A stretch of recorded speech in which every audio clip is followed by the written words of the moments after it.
Is it possible to sponsor a big Pride event, a big Pride festival, when you don't have a big budget? Well, that is what this next case study is about. So if you are looking after a Pride network or you're looking after any kind of ERG, and you're wondering how you can make your budget stretch and also how to have impact such that you get business resource almost thrown at you, then this is the video to watch. This is ERG Strategy, the channel that gives you tools, tips, techniques, help and advice to create and maintain engaged, effective employee resource groups that really make a difference, both for your network, for the organisation and for the wider world. So if that's what you are interested in, you are in the right place. In this video, I am going back over some of the case studies from the London Summit in June 2026, where we really structured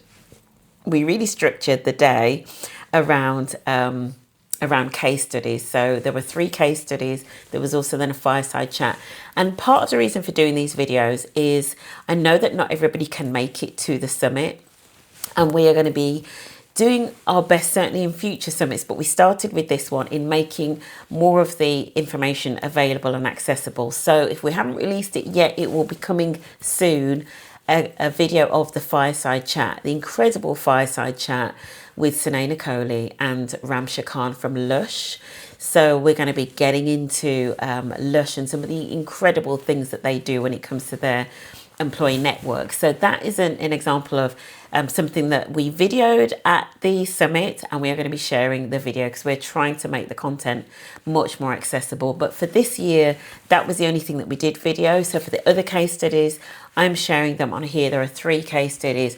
I'm going to really just be going into the learning. So I'm not going to be going too much into the stories. Obviously, I'll use the stories to set up the context, but I'm going to be talking more about the learning that came out of the case study, in the hope that you can reflect on the case study, reflect on the learning, take it back into your organisation, share with your coaches, your sponsor, your inclusion leads, etc. And we had all of those in the room at the summit, right? We had ERG leads, inclusion leads, sponsors, etc., all in the room. And I would encourage you to maybe use this video as inspiration for a conversation and a discussion about how you can implement some of these things. So the next case study, one of my favorites, and not just because I used to be an accountant, but this case study is a really good example of how having business focus and a focus on return on investment really can unlock resources. And also just creativity around the commercials. So this was the Indeed Flex organization. So Indeed Flex is a like a sister company or subsidiary of Indeed, so the bigger Indeed group. Indeed Flex is like a digital platform for temporary workers, right? So the Indeed Flex, and then the network that was presenting was the Pride BRG. BRG standing for Business Resource Group. And actually one of our co-hosts on the day, the incredible Richard Loftus of Well Run Brum, he asked me, he said, what does BRG stand for? Because it's not a term that he was used to. And I was like, it's Business Resource Group. And we had a conversation about this in the room, because I would say, even though a name like BRG versus ERG, and I've done a whole video on that, even though the name does not necessarily guarantee business focus, right? But it was noticeable that of all of the case studies over the day, this one had the most business focus in it, right? It wasn't something that we prompted or, asked them to highlight. It just, they prepared their presentation, they turned up on the day, and it just came through loud and clear. They were talking about return on investment, they were talking about proving the business case, etc. So let's go through it really quickly, just in terms of some of the headlines. So Indeed Flex, the Pride BRG, looked at a possible sponsorship of Edinburgh Pride Festival. And part of the reason they wanted to do that was to increase brand awareness in Edinburgh. Why increase brand awareness? So, and I only learned this by looking a little bit into the history of the brand. This was actually originally like a founder-led business that was then sold to Indeed a few years ago. And so the brand Indeed Flex probably, it's not as well known as Indeed, right? So they wanted to raise brand awareness, and the original founder-led business was started in London, and so they wanted to increase brand awareness in these other regional cities. So they wanted to increase brand awareness in Edinburgh.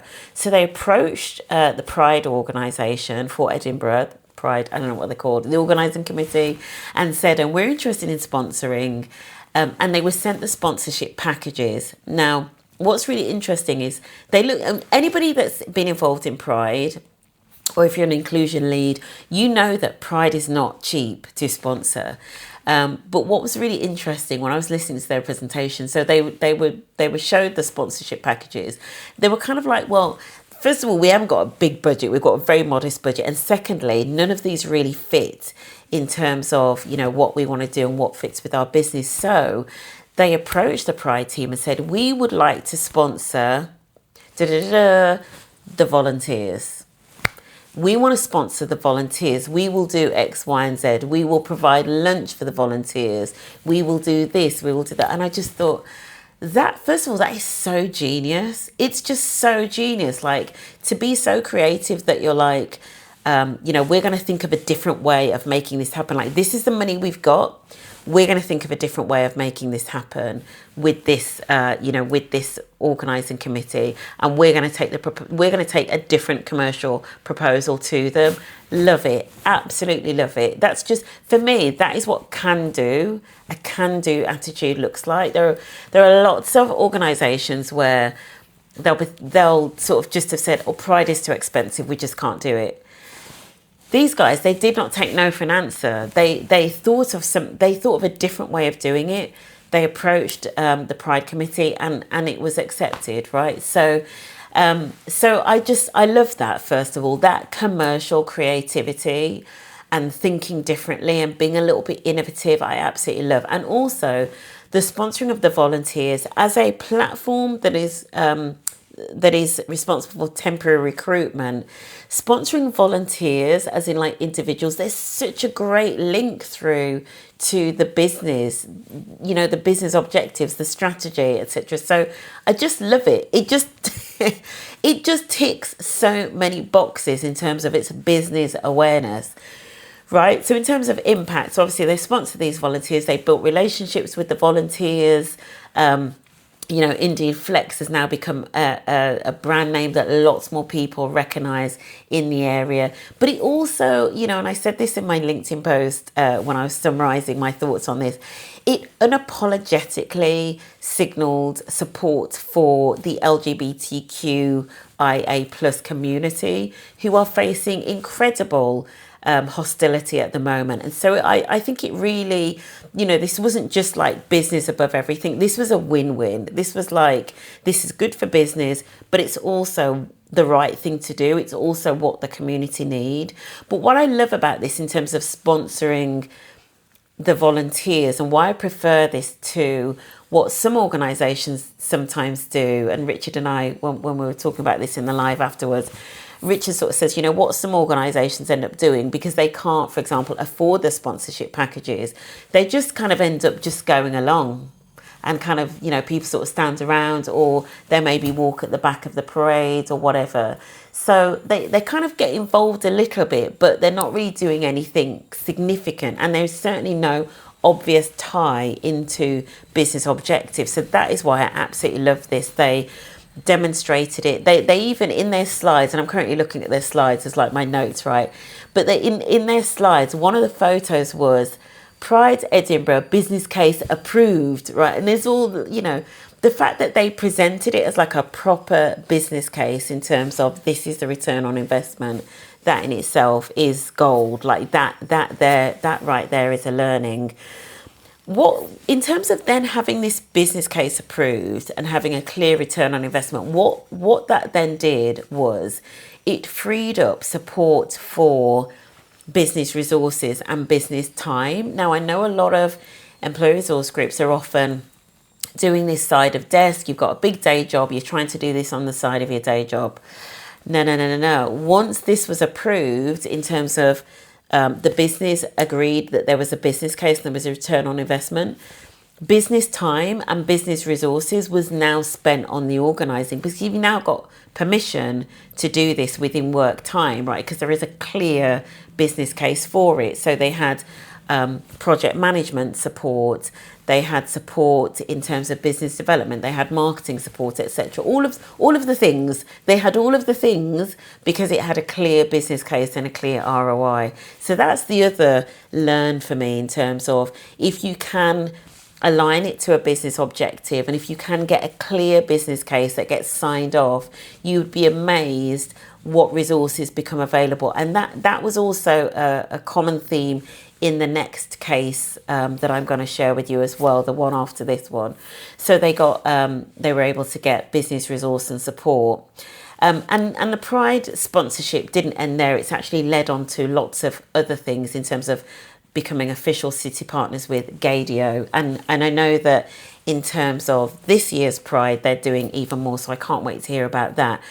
But the other thing that I want to talk about, and I am going to be doing a video about this as well, because when I reflected back, and I didn't quite see it on the day, but when I reflected back on the individuals that presented and the individuals that were leading the co-chair, I thought, hang on a minute, there's something about this. There's something about the mix of skills that needs to be recognised. One of the co-chairs is in business development. One of the co-chairs is in, I think I'm right in saying, learning and development, or I think it's just called development. And then one of the other individuals that presented was a project manager. Now, to me, like those three, you've got, like, in terms of getting things done, I think even if you were to look at like growing and starting businesses, you've kind of got like a really good mix of skills there, because you've got, so in business development, you've got somebody that can sell an idea, you know, get people on board. In project management, you've got somebody that can get things done, somebody that is organised, will pull together, get things done. And then in development, you've kind of got like that lens of the people person, right? That probably, I'm going to guess, brings like the creative and the fun to it. And that's just based on the individual that was there. So you've got like this perfect mix of skills. And I've got a feeling, I'm going to be talking a lot more about this, but I think that a lot of the training that is around having a comms lead, an events lead, I think it works right at the start when ERGs are first setting out and you're trying to build community and get people together. 3, 4, 5, 6 years down the line, if you're still structured in that way, I think it needs a revisit. And I'm going to be doing another video on that, because those aren't the skill sets that are needed for things like this, right? And so I really want you to think about that. That's it for this particular case. I hope you found it useful. As I said after the first case, and if you haven't watched that one about NatWest and women's safety, please go back and watch that one. But you know what, it would be great if you could do is share this video with your co-chair, your committee, your sponsor, etc. Use it to drive a conversation about the learnings from this case study that you can take into your own ERG. This is what we did in the room, in the summit. So use it to drive discussions about, you know, what you could do differently as an ERG to have more impact. And that is it. Tune in next week for the final case study. All right, take care. Bye.